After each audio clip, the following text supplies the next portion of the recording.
નમસ્કાર દોસ્તો, આપ જોઈ રહ્યા છો સાયક્લોપીડિયા હાઉસ સંચાલિત નવસારી લાઈવ. નવસારી લાઈવ પર ગઈકાલે તળાવમાં માટી ચોરી અંગે ખાણ ખનીજ વિભાગના અધિકારીઓ ભેદભાવવાળું વલણ અપનાવતા હોવાનો એક વિડીયો વાયરલ થયો હતો અને રોહિત સેઠિયા નામના એક વ્યક્તિએ આ વિડીયો વાયરલ કર્યો હતો. ત્યારે નવસારી લાઈવે કાલે આ સમગ્ર પ્રકરણને ઉજાગર કરવાની કોશિશ કરી હતી અને બંને પક્ષે એટલે કે રોહિત સેઠિયાનો પક્ષ પણ જાણવાની કોશિશ કરી હતી. સાથે સાથે ખાણ ખનીજ વિભાગના અધિકારી પ્રવીણ ખાંભલાની પણ અમે પ્રતિક્રિયા લીધી હતી. એવો પણ લાઈવમાં કાલે જોડાયા હતા. પરંતુ અમને થયું કે આટલો બધો જે અવાજ થઈ રહ્યો છે કે આ બધી જે હકીકત છે તો ખરેખર આ છે શું, અને એ જાણવા માટે અમે આજે રોહિત સેઠિયાના આ તળાવ પર આવ્યા છે. પાપ તારું પ્રકાશ થશે, ધર્મ તારો સંભાળ રે, એવી આ ચોરોમાં પડી તકરાર જેવી વાત હતી. આ રોહિત સેઠિયાનો તળાવ છે. કહેવાય છે કે આ તળાવમાં પણ ગેરરીતિ દેખાઈ રહી છે. અહીંયા જે ખોદાણ થયું છે એ ખોદાણ ઊંડું છે. આપ જોઈ રહ્યા છો તે રીતે જેટલા ફૂટ હોવું જોઈએ તેના કરતાં વધુ તળાવ આ રોહિત સેઠિયાએ ખોદ્યું છે. આ તળાવનું ટેન્ડર એમના નામે છે અથવા તો અન્ય કોઈના નામે છે ખબર નથી, પણ રોયલ્ટી એ ભરતા હોવાનું અને એમને વિડીયોમાં કીધું છે કે આ તળાવ મારું છે અને અહીંયા મને રોયલ્ટી આપતા ન હતા. રોયલ્ટી નતા આપતા માપણી કરવી હતી, માપણી નહીં કરવાને કારણે અમારું કામ અટકી જતું હતું. એ ખાણ ખનીજ વિભાગ પર આક્ષેપ લગાવતા હતા કે અમારી માપણી નથી થઈ અને માપણી નથી થતી પરિણામે અમે અમારું કામ નથી કરી શકતા અને અમે રોયલ્ટી નથી મળતી એટલે અમારે આ મુશ્કેલી આવતી હોય છે. પણ આ સમગ્ર પ્રકરણમાં આપ જોઈ રહ્યા છો તે રીતે કે આ આખું તળાવ મોટા ભાગે ખોદાઈ ગયું છે.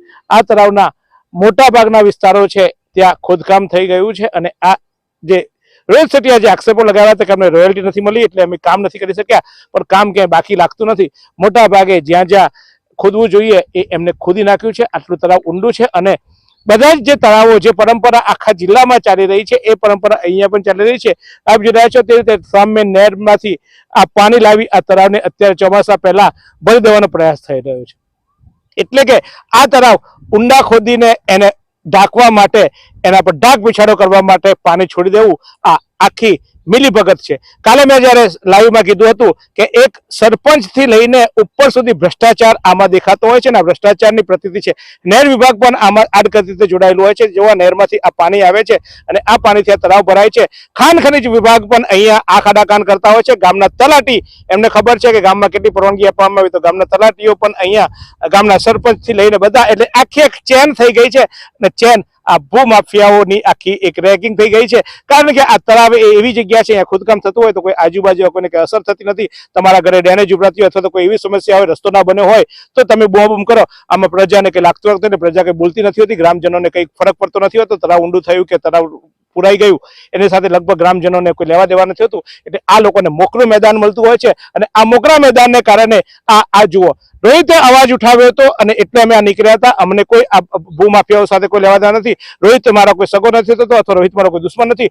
અન્ય ભૂમાફિયાઓ પણ મારા દુશ્મન નથી. ખાણ ખનીજ વિભાગનું જે કામ કરવાનું હોય છે એ પ્રવીણ ખાંભલા અને એમની ટીમે આ કામ કરવાનું હોય છે. એ કામ નથી કરતા અને પછી જ્યારે આવા ચોરોમાં તકરાર પડી અને અવાજ ઉભો થતો પોતાની હવે ખુલાસાઓ આપતા થાકતા નથી કે અમે નોટિસો આપી છે, અમે કાગળ પર અમે આમ કર્યું છે, આટલા દંડ દીધા છે. સાહેબ એ તો નવા કલેક્ટર આવ્યા પછી ખાંભલા સાહેબ તમે જાગ્યા છો. અત્યાર સુધી તમે પણ ચૂપ હતા અને આખું ગામ ચૂપ હતું. આ તળાવ એક દિવસનું નથી ખોદાયું, આ તળાવ એક મહિનાથી નથી ખોદાયું. આવા જિલ્લાના જેટલા તળાવો છે એ એક દિવસમાં નથી ખોદાયા. આ તળાવો સતત ખોદાતા રહ્યા છે. આજે આ ગામ, આવતા વર્ષે બીજું ગામ, ત્રીજું ગામ, આ જ પ્રક્રિયા ચાલી છે. સાહેબ કેટલી નોટિસો તમારા વિભાગે આપી, કેટલી માટી ચોરી પકડી, પણ જ્યારે અવાજ ઉઠાવે છે ત્યારે એક દેખાવ પૂરતા કાગળ થતા હોય છે, નોટિસો અપાતા હોય છે. સાહેબ બંધ કરવા ધંધા. આ રોહિત સેઠિયાનો તળાવ છે, અહીંયા તમે નોટિસો આપી છે, એની પાસે દંડ લેશો તો બીજા તળાવો પણ છે ત્યાં પણ તમે નોટિસો આપી છે, પણ આ તમારા ઢાક બિછાડાનું આ પાણી, જે પાણીથી આ તમારું પાપ પુરાઈ રહ્યું છે, અહીંયા તમે બચશો. ઉપરવાળાના દરબારમાં નહીં બચશો સાહેબ. ઉપરવાળો બેઠો છે. હું આ તળાવ પછી હવે લઈ જઉં છું તમને આ જ વિસ્તારમાં આવેલા સિમલકના તળાવમાં. ત્યાં પણ આ જ પ્રક્રિયા થઈ હોવાનું મને જાણવા મળ્યું છે. જોઈએ સિમલકના તળાવમાં શું હાલ છે. શું તમે શરીરના સાંધાના દુખાવાથી પીડાઈ રહ્યા છો કે પછી તમે કોઈ સ્પોર્ટ્સ ઇન્જરીથી પીડાઈ રહ્યા છો? લકવાની બીમારી બાદની પીડા સહન કરી રહ્યા છો? શું તમને સ્પાઇનલ પ્રોબ્લેમ છે? તો આ તમામ દુખાવાને હવે બાય બાય કરી દો. કારણ કે માસ્ટર ડિગ્રી ધરાવતા ખૂબ જ અનુભવી ફિઝિયોથેરાપિસ્ટ ડૉક્ટર અમિત પટેલ પાસે તમે આ તમામ સમસ્યાઓનું સચોટ નિદાન કરાવી ફરીથી નોર્મલ જિંદગી જીવી શકો છો. તો સરનામું નોંધી લો. Comprehensive care centre, DD street, library પાસે, અનુરાગ સારીઝની લાઇનમાં, નવસારી. તો આપણે જોયું વેસમા તળાવ બાદ અમે આવી ગયા છીએ આ વેસમાંથી સિમલક જતા રસ્તા પર આ તળાવ છે. આ સિમલક ગામનું તળાવ હોવાનું જાણવા મળ્યું છે. અહીંયા તો આ જોયું ત્યારે જો આપણને થયું ઓહો, આ તો કોઈ મોટા ધોધ પર આવી ગયો હોય તેવો માહોલ જુઓ આપ. અહીંયા જે આપ જોઈ રહ્યા છો તેની ઉપર પણ, એટલે કે ઉપર જો આપ જે છે આ જાહેર માર્ગો જાય છે એ રસ્તા પરથી, એટલે આ જાહેર માર્ગ પર આવેલું આ તળાવ છે. અને આ તળાવ તો જાણે કે કોઈ બોડી બામણીનું ખેતર હોય એ રીતે જ દેખાઈ રહ્યું છે. નિયમ મુજબ તમને થશે નિયમ મુજબ 6 ફૂટથી ઊંડું તળાવ ન ખોદાવવું જોઈએ, પરંતુ આપ જોઈ રહ્યા છો તે રીતે ખાલી ત્યાં જ બેઠા હોય ત્યાં જ 18 ફૂટ તો ત્યાં જેટલામાં થઈ જાય છે. ત્યારબાદ એક તબક્કો, બીજો તબક્કો અને ત્રીજો તબક્કો, અને આની અંદર એટલું ઊંડું છે આપ જોઈ રહ્યા છો તે રીતે મેં અગાઉ પણ તમને બતાવ્યું હતું તે રીતે. જો આપણે આમાં આ કેટલું ઊંડું છે તેનો અંદાજ કરવા માટે જો હું એક આ પથ્થર નાખું છું, આપ જોઈ શકશો કે આ કેટલું અંદર પાણીની અંદર પથ્થર જાય છે, એટલે કે આ પાણીનો ઘેરાવો કેટલો ઊંડો છે. એટલે અંદર લગભગ આ હજુ પણ 10 થી 12 ફૂટ અંદર નીચે ખોદાઈ ગયું હોય. અને આ તો અહીંયાનું છે, અંદરના મધ્ય ભાગમાં તો તળાવ વધુ ઊંડું થયું હશે. ત્યારે ભૂસ્તર શાસ્ત્રી અહીંયાથી પસાર થતા હશે, કારણ કે એક તળાવની માપણી કરવા જતા બીજા તળાવની માપણી કરવા જતા હોય ત્યારે સાહેબ આ કેવું સ્વતંત્ર છે તમારું. મને પ્રવીણભાઈ આ સમજાતું નથી. આપ કહો છો આપ ઈમાનદાર હશો એવું તમે કહો છો, તમે એવું કહો છો કે બધું હું કાયદેસરનું કરું છું, પણ મને આમાં ક્યાંય કાયદેસરતા મને તો નથી દેખાતી સાહેબ. અહીંયા હવે અમારી પાસે મેજરમેન્ટ નથી, સામાન્ય પ્રજા પાસે આ હકીકતો નથી હોતી કે અહીંયા કેટલા ઘનફૂટ માટી નીકળી, કારણ કે એવા સાધનો પણ અમારી પાસે નથી. અને એવું નથી, તમે બધું જ રામરાજ્ય. આ તળાવમાં પણ પાપ ઢંકાઈ ગયું છે, આ તળાવમાં પણ આ પાણી છોડાઈ દેવામાં આવે છે. જો મને એવું નથી સમજાતું આજે કોન્ટ્રાક્ટર હોય તે કેમ પાણી છોડી દેતા હોય છે. આમ તો એ તળાવના પાણી ખાલી કરીને તળાવ ખોદતા હોય છે, ત્યારે હવે ખોદાઈ ગયા પછી તાત્કાલિક પાણી કેમ ભરાઈ જાય છે. અહીંયા એવા તળાવની આ ઊંડાઈઓ ન દેખાય તેટલા માટે આ પાણી અહીંયા આ સિમલકમાં પણ આ છે. એટલે આખા જિલ્લામાં એક પાપ છુપાવવાનું આ પવિત્ર સાધન મળી ગયું છે કે પાણી છોડી દેવું, અને પાણી છોડીને આ ભરાઈ ગયું. હવે કોન્ટ્રાક્ટર એના ઘરે જઈને સુઈ જશે, ખોદવાવાળા એના ઘરે જતા રહેશે, જેસીબી પોકલેન્ડ વાળા એના ઘરે જતા રહ્યા, અધિકારીઓ એના ઘરે જતા રહ્યા. એક કાગળ પર, કારણ કે ક્યાં ઉઠીને કોઈ ફોટો પાડીને મૂક્યું એટલે કાગળ પર એક દંડ કરી દેવામાં આવે કે આટલો દંડ છે, એક નોટિસ આપી દેવામાં આવે અને તમે જરૂર કરતા વધારે ખોદી દીધું છે અને એ રીતે દંડ ફટકારવામાં આવે. જિલ્લામાં લગભગ મોટા ભાગે આ એક તમારી મોનોપોલી, એટલે કે એક મોડસ એમ્પ્રેન્ટિસ કરી દેવામાં છે. અને આ એમઓ થકી આપે આ જિલ્લામાં ખનિજ ચોરોને ખુલ્લું મેદાન આપ્યું છે. અને આ ભૂસ્તર વિભાગને ચોક્કસ નવસારીના કલેક્ટરશ્રીને ફરી એકવાર ધ્યાન દોરીશ કે કલેક્ટરશ્રી આપ નવા છો, આપના આવ્યા પછી જિલ્લામાં ક્યાંક નોટિસ અપાય છે, ક્યાંક દંડ થયા છે, પરંતુ આ અમારા જેવા આજે ઘરે ગામે ગામ ફરવા પડે અને આ તળાવો બતાવવા પડે છે. આ જ દેખાડી આવે છે, કારણ કે બધા જ ચોરમાં ભાગીદાર છે. આ ચોરી એક સામૂહિક ચોરી છે. આ એક કૌભાંડ, એવું કૌભાંડ છે. અહીંયા સુજલામ સુફલામના નામે તળાવ ખોદાય છે, અહીંયા ગામના વિકાસ માટે તળાવ ખોદાય છે, ગામમાં પાણી સંચયના નામે તળાવો ખોદાય છે. આ તળાવોમાંથી માટી વેચાય છે અને ભ્રષ્ટાચાર ખુલ્લેઆમ થાય છે. દેખાવ પૂરતી રોયલ્ટીઓ ફાટે છે, રોયલ્ટીઓના થોડાક પૈસા લેવામાં આવે છે, ત્યારબાદ એક કાગળ પર દંડ કરી દેવામાં આવે છે અને એ દંડ પણ ભરપાઈ કરી દેવામાં આવે છે, કારણ કે એ એમના માટે સામાન્ય બાબત હોય છે. કરોડો રૂપિયાની અહીંયા માટી ચોરી કર્યા બાદ, એની કમાણી કર્યા બાદ આ કોન્ટ્રાક્ટરો, ભૂસ્તર વિભાગ, મામલતદાર, ગામના તલાટીઓ, સરપંચો અને સ્થાનિક નેતાઓ બધાની આ મેળાપીપણામાં આ ધંધો થઈ રહ્યો છે. ત્યારે ચોક્કસ સાહેબ એક વાત અગાઉ પણ મેં વેસવાના તળાવ પણ કીધું હતું ને અત્યારે પણ કહું છું કે કદાચ તમને અહીંયાથી કાયદો બચાવી દેશે. તમારા કાગળ પર તમે કામ કરેલું, કાગળ પર તમે માસ્ટર હશો તો કાગળ પર કરેલું કદાચ કામ બતાવી દેશે. કલેક્ટરશ્રીની નજરમાં અથવા તો અન્ય કોઈ એજન્સી આવે તેની નજરમાં કદાચ તમે બચી જશો, પણ આ અહીંયા ખોટું તો થયું જ છે. અહીંયા ધરતીમાંના ઊંડાણમાં ઘા પડ્યા છે. આ ઊંડાણના ઘાના ચોક્કસ અવાજ ઉઠશે અને એ અવાજ કદાચ અત્યારે તમને ધનનો વૈભવમાં એ નહીં દેખાય, પણ સાહેબ ઉપરવાળાથી ડરો. ખોટું થયું છે, કરો આ લોકોને દંડ. અને દંડ કરવાથી પણ આ બાજી બંધ થઈ જવાની, કારણ કે એ દંડ એમની સામે આવક એટલી મોટી હોય છે કે એમના માટે એ દંડ સામાન્ય હોય છે. અને પરિણામે આ એક મોકળું મેદાન મળી ગયું છે જિલ્લામાં માટી કૌભાંડ, રેતી કૌભાંડના આ ભ્રષ્ટાચાર. આ માત્ર રેતીની વાત છે, માટીમાં તો એટલે કે સોરી માફ કરજો, આ માટીની વાત છે, તળાવોમાં માટી નીકળતી હોય છે, પણ રેતીમાં તો જે ભ્રષ્ટાચાર થઈ રહ્યો છે ને સાહેબ, પણ અમે ચૂપ નથી બેસવાના, ઉજાગર કરીશું. આ વખતે વરસાદ આવી જશે, અમારી પાસે સમય ઓછો છે, પણ તમે બંધ નથી થવાના, આ કોન્ટ્રાક્ટર બંધ નથી થવાના. આવતા વર્ષે કઈ કઈ લીઝ ચાલે છે અને ક્યાં કેટલી ગાડીઓ નીકળે છે ને ત્યાં અમને જરૂર પડશે તો અમે આ શહેરના હિતમાં, આ મારા જિલ્લાના હિતમાં, આ મારા રાજ્યના હિતમાં માણસો બેસાડીને ગાડી ગણાવડાવીશું. સાહેબ, તમે એમ માનશો કે આ બધું આજે ઉપડ્યું છે ને બંધ થઈ જશે? નહીં કરીશું સાહેબ. તમે જશો, બીજો આવશે. આ પરંપરા ચાલવાની છે.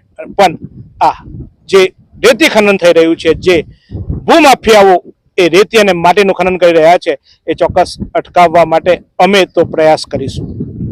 અમારે ફરી એકવાર કહીએ, કારણ કે આવા જ્યારે સમાચારો બનાવતા હોઈએ ત્યારે અમને બદનામ કરવાની વાત આવતી હોય છે. અમને આ જ રીતે ભલામણના ફોનો પણ શરૂ થઈ ગયા છે, ક્યાંક ઓફરો પણ આવશે. મને એટલું કોઈ હિંમત નથી કરી એક તો પૈસા આપવાની, એટલે સીધી કોઈ હિંમત નથી કહેતું કે જીતુભાઈ આટલા લઈ લો અથવા તો આ કરી લો. એટલે લોકો સીધા મારી સાથે એ રીતે વાત નથી કરતા, બધાને જાણે છે કે આ ખરીદાશે નહીં, એટલે મને ખરીદવાનો પ્રયાસ નથી થતો. પણ આડકતરી રીતે ક્યાંક મારા મિત્રોને કહેવામાં આવે છે કે જીતુભાઈને કે હાચવી લેજો, જીતુભાઈને કે સંભાળી લેજો. ભાઈ, જ્યારે ખોદવા બેસો છો ત્યારે તમને નથી ખબર પડતી કે આ મારી ધરા, આ મારી માં, આ માને હું ખોદી રહ્યો છું. તમારા ઘરના, તમારા દીકરાઓના રોટલા ડરવા માટે, તમારા ઘરમાં જાહો જલાલી ભોગવવા માટે, કારણ કે તમે ખાવ એટલું તો કમાઈ લીધું છે ભાઈ, જાહો જલાલી ભોગવવા માટે આ ધંધા કરો છો અને એમાં તમે આ ધરતી માને ખુદીને વેચી રહ્યો છો. તમારો વ્યવસાય છે, સમજી શકું છું, પણ મહેરબાની કરીને જે કર્યું છે અત્યાર સુધી કરજા. હવે હું અવાજ ઉઠાવવાનો છું, હું નીકળવાનો છું. અને એટલે જે પણ થયું છે એ કદાચ ભૂસ્તર વિભાગ તમને છોડશે. જિલ્લાના કલેક્ટરને એ ભૂસ્તર વિભાગ ખોટા બહાના બતાવી, ખોટી નોટિસો બતાવી બચાવી શકશે, પણ ભગવાનના દરબારને આ પ્રજાની નજરમાં તમે નથી બચવાના. તો હજુ એક તરાવ છે, ત્યાં પણ લઈ જઈશું, કારણ કે મારે સત્ય હકીકત ઉજાગર કરવી છે.